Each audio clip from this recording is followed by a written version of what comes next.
things first, I watched The Rover, thought it was brilliant. I watched some of it kind of behind my hands, I have to admit. What was going through your mind when you were shooting these violent scenes in the film? In a way, we were sort of able to laugh about the things that we were doing. Obviously, while we were doing them, you know, really you're just trying to inhabit the experience, I suppose, that the character's having. But I think, you know, and we all certainly respected the intensity of what the work was and what was required, but I think we were all kind of able to have a bit of a laugh at the end. It seemed pretty crazy, some of the stuff that we were doing. It's not like pornographic violence as well. It's not like, it doesn't seem like it's just, you know, some movies it's this sort of like torture porn kind of thing. No, it's just that's like right. when people like really like kind of revel in it. No, it's like, no, there's no gloating, I don't think.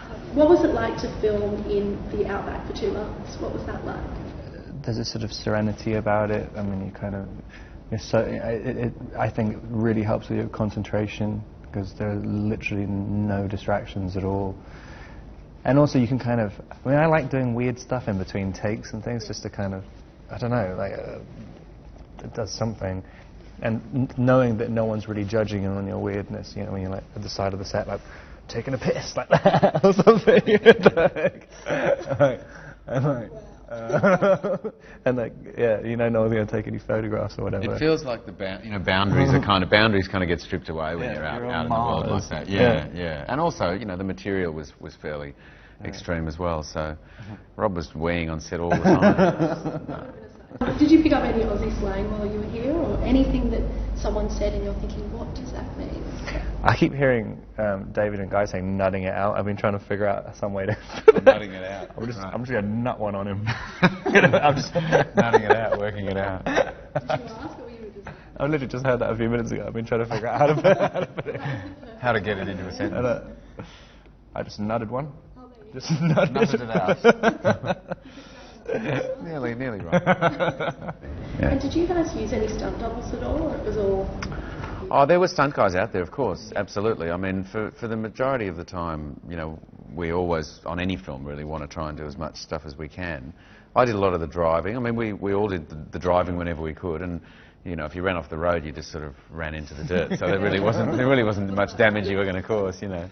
There's the one scene where when they're shooting the windows out in the motel, they asked if I wanted a stunt double. I'm like, nah, I'm good, it's fine. And then it was genuinely one of the most terrifying experiences I've ever had in my life.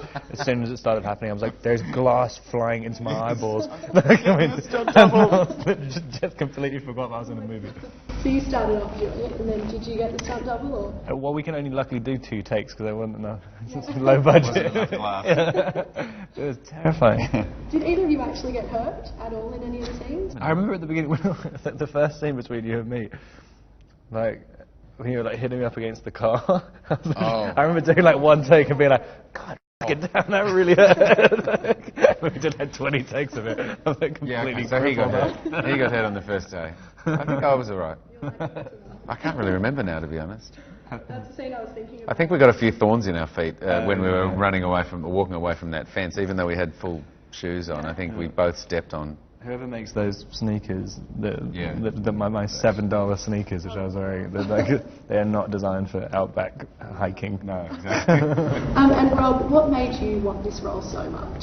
I just very, very rarely connect to anything, and so when there's, I mean, you know, it's like basically 1 script a year, maybe, which I kind of like and feel like I can do, and so it's kind of. The prospect of not being able to do it was terrifying. But I mean, I really have. I haven't even done an audition. I mean, through choice. It's not like, oh, I get offered stuff. I don't. But I was so. They just freaked me out so much. Since Twilight, I think I've only done 3 auditions in 4.5 years or something, and this was the only one I got out of those. But yeah, no, I just wanted. There's just something about the character I just really, really, really connected to it. And was the audition process really nerve-wracking? Terrifying. I mean, I didn't, because I hadn't even talked to David before, and the character's so sort of loose, and I thought I had an idea of what it was, and I was basically doing like what I ended up doing in the movie before. But I mean, I remember going sort of half in character into David's house to do the audition, and being like, is he like mentally handicapped. Like, like they're not really what it's like. Am I just doing like completely the wrong thing? Am I in the wrong movie? Yeah. So it was a little bit terrifying. Thank you so much for talking to us today. No worries. Thank you.